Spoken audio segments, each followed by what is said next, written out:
Hello guys, my name is Friendly Hogan, and today I'll be doing something very not different.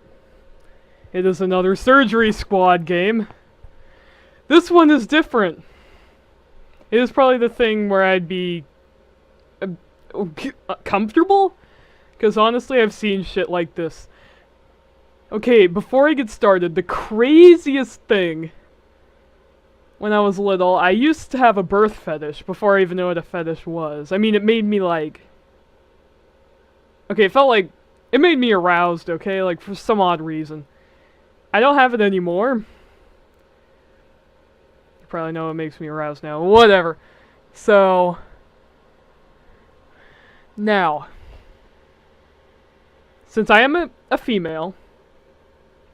And this will include female genitals. I will be comfortable and I will be censoring this because this is YouTube I'm uploading it to. And if I don't censor it, then it'll get taken down for nudity and everything. Because it is a childbirth simulator. Da-da-da!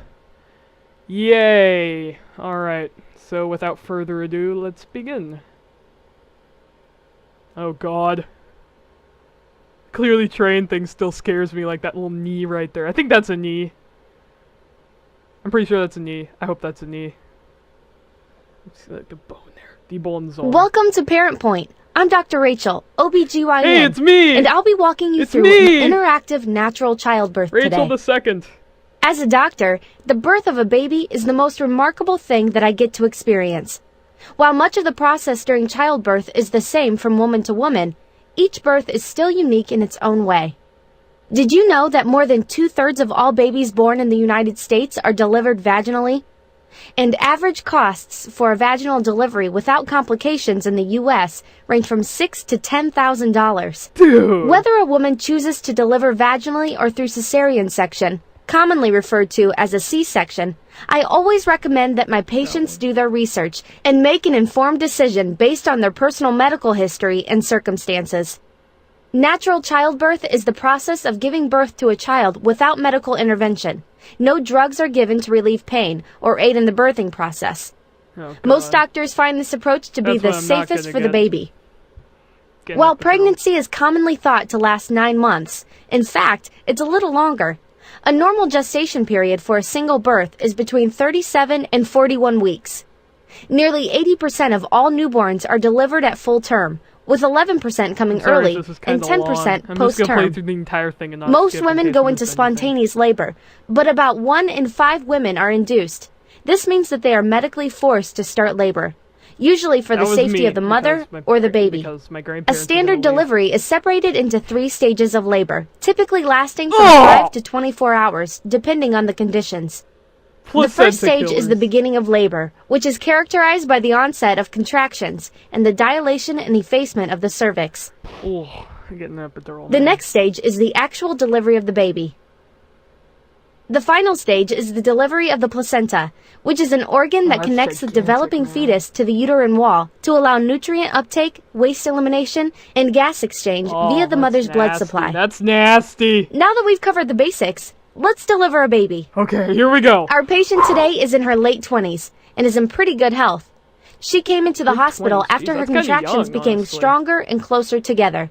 She is in her 39th week of pregnancy, so this baby is ready to enter the world. Me when she was 39.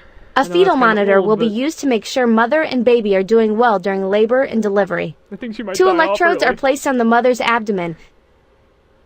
Oh, God. In addition, a blood pressure cuff will be applied to check the mother. Here we go. Our patient and baby are doing fantastic. Let's feel the patient's stomach to check on the baby's position.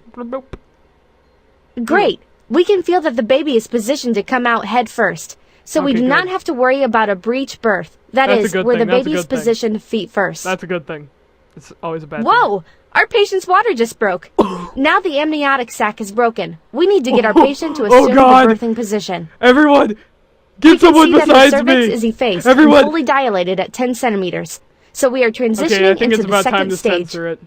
Right. Our patient is now having some painful contractions, so she is doing the breathing exercises she learned in her prenatal classes. Remember, since she has chosen to have a totally natural birth, we won't be administering any pain medication. Oh, that's some badass woman, right? Now we want her to bear down and push. Now it's time to censor it.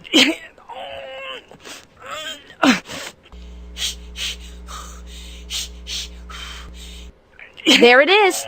I can see the baby's head crowning. Yeah, time to set. Occasionally, time to make forceps sensor. or a vacuum is needed to help ease the baby through the birth canal. But we are doing okay right now. We are, however, going to help our patient slightly using our hand. This will provide added space for the baby to come out.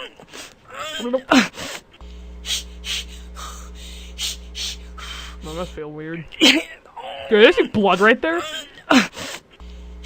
Well, it's gonna be censored so you can't see it. Yeah, there's blood. The baby's head rotates as it exits the mother's body. Before we fully remove the baby from the birth canal, we need to make sure the umbilical cord isn't wrapped around the baby's neck. Bigger sensor. Fortunately, in this case, it isn't. Let's help the baby turn to slip its shoulder out. The rest of the body will follow.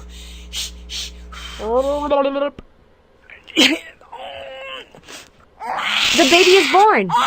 Now, let's remove excess fluid from the baby's airways using the suction ball. That was me 24/7. That was me 24/7. We're almost there. Clamp and cut the baby's umbilical cord in order to detach it from the placenta. Some people have like belly button stubs. I don't know. It's a baby girl. Our team of nurses will wash off the baby, but we're not quite done yet. Here goes An APGAR test will be performed on the infant. The APGAR is a test performed at 1 and 5 minutes after birth to determine how well the baby is doing. Okay, we're doing the placenta. The doctor, midwife, or nurse will assess the baby's breathing, heart rate, color, reflex response, and muscle tone and assign a score ranging from 0 to 2. While some staff members are tending to the baby, others are with the mother because her work isn't done. During the final stage of birth, the placenta is delivered. Removing the placenta requires just a bit more pushing by our new mother. If there are any tears to the cervix or vagina during birth, we would suture them.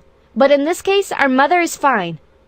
Sometimes, a doctor will perform an episiotomy, which is a common practice in which the mother's vaginal wall is surgically cut during the second stage of labor to provide a large baby to pass through the birth canal more easily to avoid excess tearing. After birth, the cuts are sutured. Great job! Now the recovery process for our mother begins. Most mothers are able to walk and care for the baby within a few hours after birth, and it is ideal for both the mother and baby to spend time together and bond. One way the mother and baby will bond is through feedings. If the mother has chosen to breastfeed, the nursing staff will assist the mother to make sure her baby latches on and feeds as soon as possible.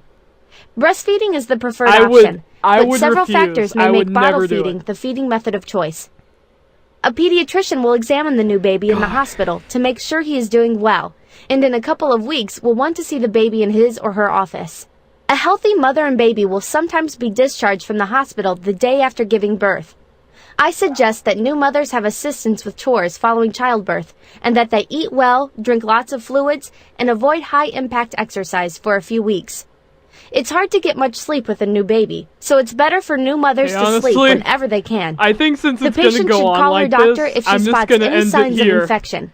Usually foul-smelling discharge, extremely painful urination, or leg pain or swelling. Bye, guys. It's also suggested that she call her doctor if she is often depressed, as this may be a sign of postpartum depression.